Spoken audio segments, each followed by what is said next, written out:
Hey guys, this is Jesse from Central Athlete. The next video that we're making today is the basic lifestyle guidelines when you are on the road and traveling. So I want you guys to have a framework for what to do to have a strong insurance policy when you cannot stay consistent with your schedule.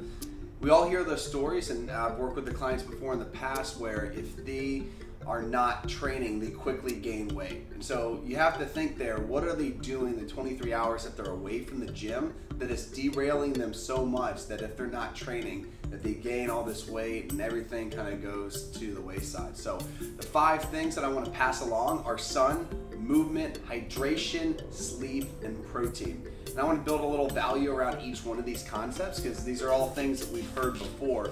But if you understand the why behind it, you're more likely to actually follow through and do this. So the first one is sunlight, is collecting 20 minutes of sunlight per day at 40% of your body.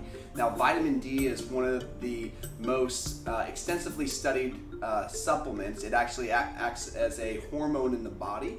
And there's a lot of information out there to support that it decreases all-cause mortality from breast cancer to heart attacks to diabetes.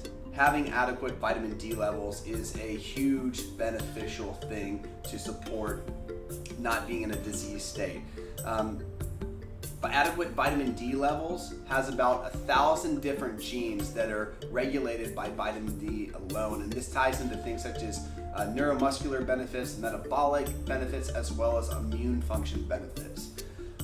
Vitamin D is huge, and specifically when you're on the road, one thing that we ask that people do is when they land in the new place that they are, and it's even more important if it's several time zones behind or back from where their originating city was, is to have that 20 minutes of sunlight directly hit the retina. And if they can capture that sunlight between 7 and 10 in the morning, that's even more beneficial. And what that's going to do is that's going to help regulate your circadian rhythm, which helps influence internal organ function.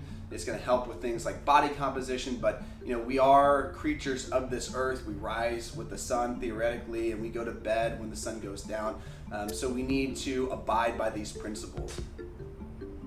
One of the big things about sunlight too is that the next frontier of weight loss is actually through light therapy and vitamin D supplementation, or through getting it through the sunlight. So there's just so many benefits. Let's just get our 20 minutes per day and leave it at that. The second one, everybody knows about this, but it's movement. So not just training and resistance training and go to a gym or going to a class, but specifically just moving more, right? Low intensity, easy movements throughout the day are so beneficially important to make you just feel good, to make you not feel as stiff. But what we're really going for is blood flow and lymph movement, right? That's gonna help detoxify things that are naturally built up into adipose tissue, as well as it's going to help you, again, just generally feel good. You got to move. You got to move to feel good. If you don't use it, you lose it.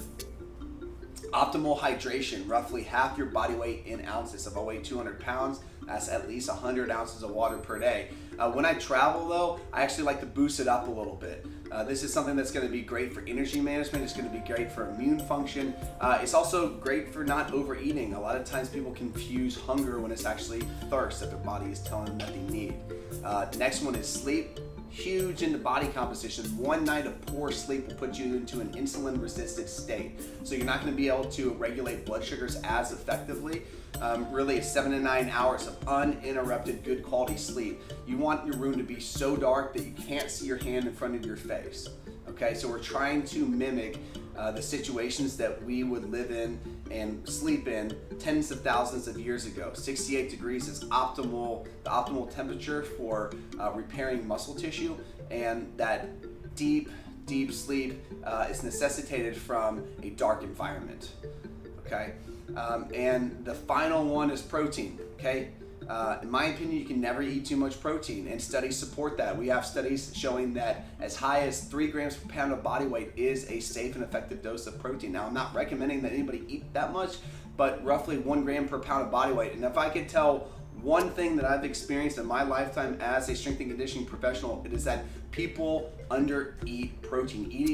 Even getting 100 grams of protein for a female or 150 grams of protein for a male oftentimes is very challenging. So how are you getting that in consistently every single day? That's going to help you repair at the cellular level. That's going to help you recover from training stresses and add more lean body mass, which is over time going to boost your metabolic rate. The thermic effect of protein is higher than any other macronutrient, so you're going to net a smaller amount of calories. It's more satiating. The list goes on. Eat your protein, sleep more, get optimal hydration, move, and get your sunlight. And if you do those things, you don't need to do your 75-minute Orange Theory class.